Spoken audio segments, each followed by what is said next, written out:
One of those iconic Arizona locations opening up is Taliesin West. It is a cool spot in Scottsdale up in the northern part, and they're even planning a few new features for visitors there. So Jessica, she has got the fun job this morning to check out Taliesin West. Good morning, Jess. Hi, Jess. How is it looking?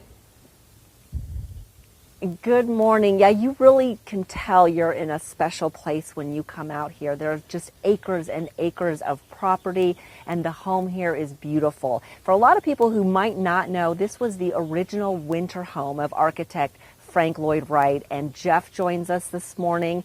He's going to tell us a little bit more about the significance of this property. I mean, this is a National Historic Landmark, but even more than that, it's a UNESCO World Heritage Site. What does that mean? So the UNESCO World Heritage List is a list of sites around the world that have monumental significance to the world.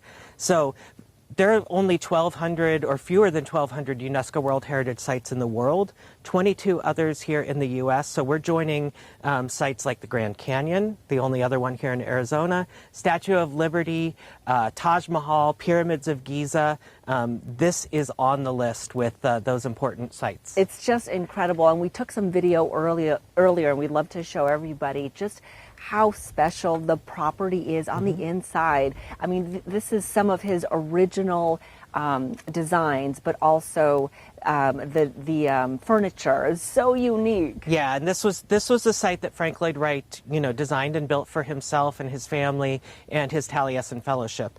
So when you come here, you're really getting one of the most personal expressions of Frank Lloyd Wright's work. So when you visit, you're going to learn from Frank Lloyd Wright himself what we call his architecture for better living. It's more than just architecture of buildings. It's an architecture of a way of living.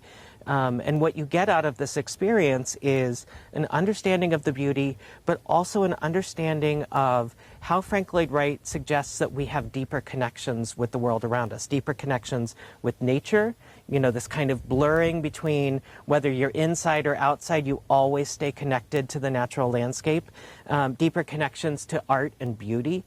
He has art everywhere, and the buildings themselves are art, and you feel deeply connected to beauty, but also deep connections to the people around you, your community, your loved ones.